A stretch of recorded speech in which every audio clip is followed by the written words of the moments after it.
I mean, we can go over your entire career. Mm-hmm.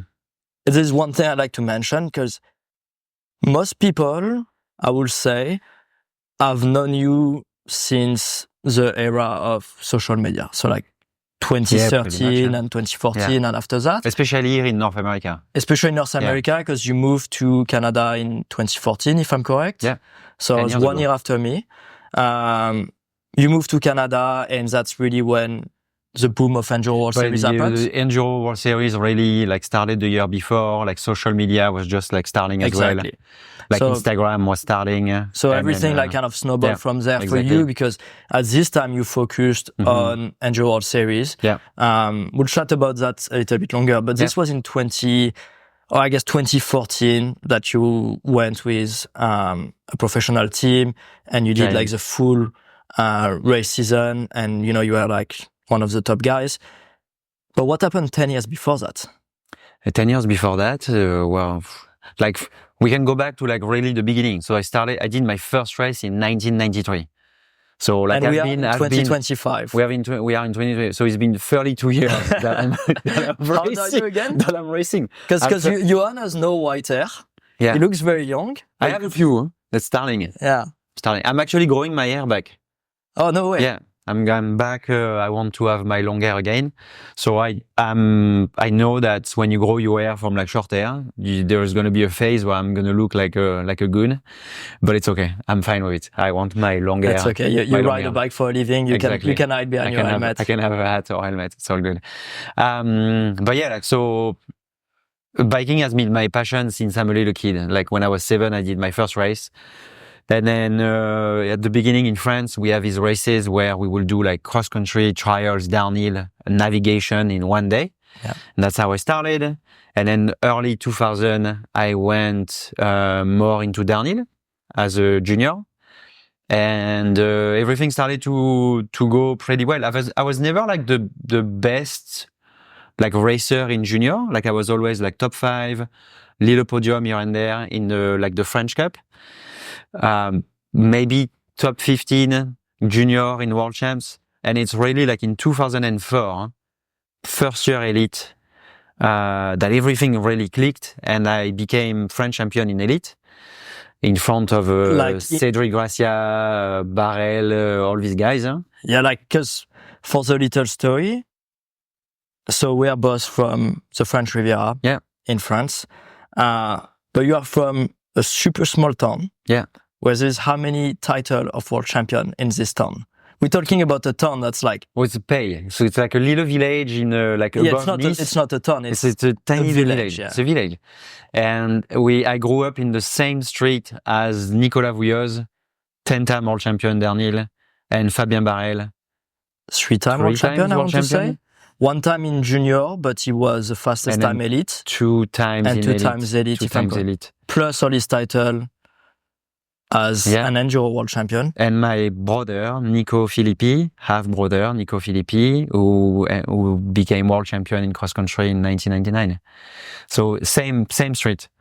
Which is crazy. And from there, like basically these 3 guys kind of brought like so many kids like behind them, with Julien Caminini, like Karim Amour at the same time, and Bruni and Vergier, and everything basically started from these guys. And that's how it.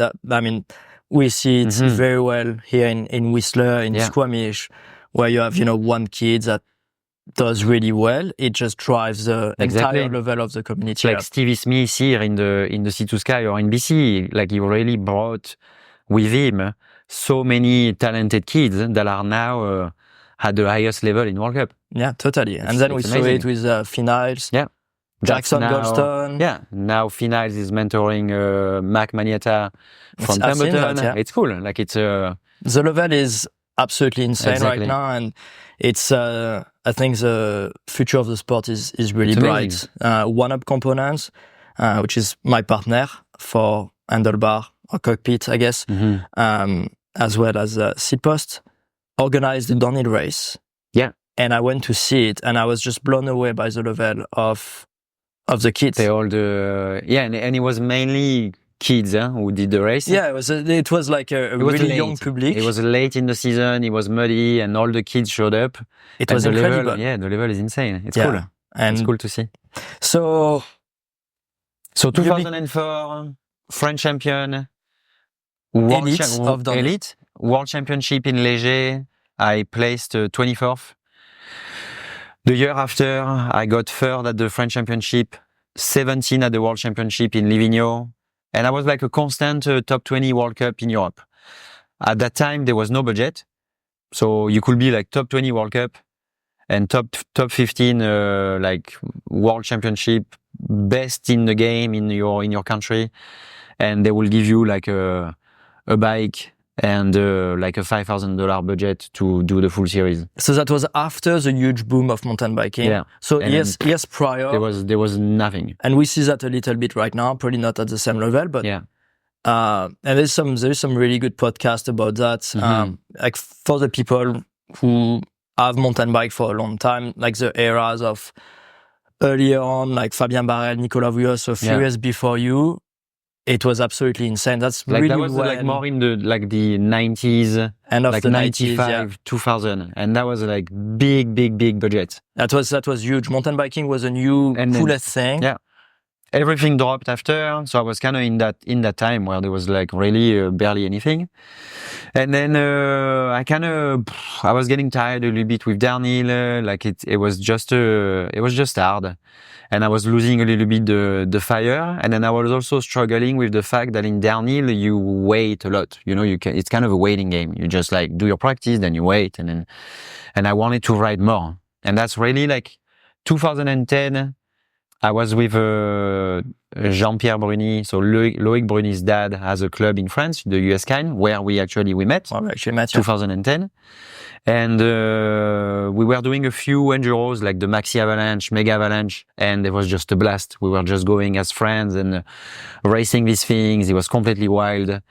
And I was starting really to enjoy the enduro segment of mountain biking. France was really leading the game in terms of early enduro. On, like really early on. 2005, there was the first enduros. I remember like watching Jérôme Clémence with the first dropper post. Like he had a spring behind his seat to make his seat go up and down. He will release the seat tube, the seat clamp to have his seat go up and down like that. I remember it was that, crazy. And then everything kind of started to take off. And then at the end of 2012, I was doing my resume to go back to see the brands and everything. And I was like, you know what? I think that next year I want to make the switch to enduro and really focus myself on that. So I went to the Rock d'Azur, which is like a big mountain bike festival in France, like one of the biggest in Europe.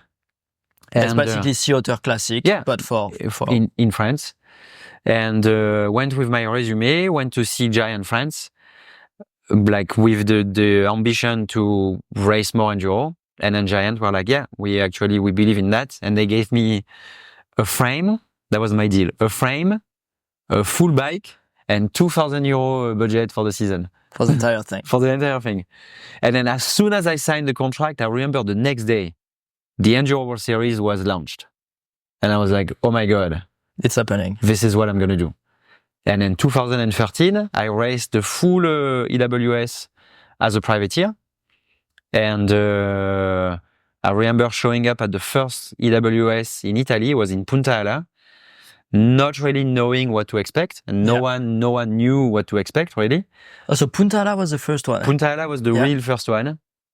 And everybody was there. There was the downhillers, Pete, Minard, Brian Lopes, Gracia, Barel, Vouillos, like all the top racers were there. All the brands were there. Because everybody wanted to, make sure that if this was going to be the new big thing, if it was going to take over on downhill, like you needed to be there as a racer. Everybody actually came. All the brands were there.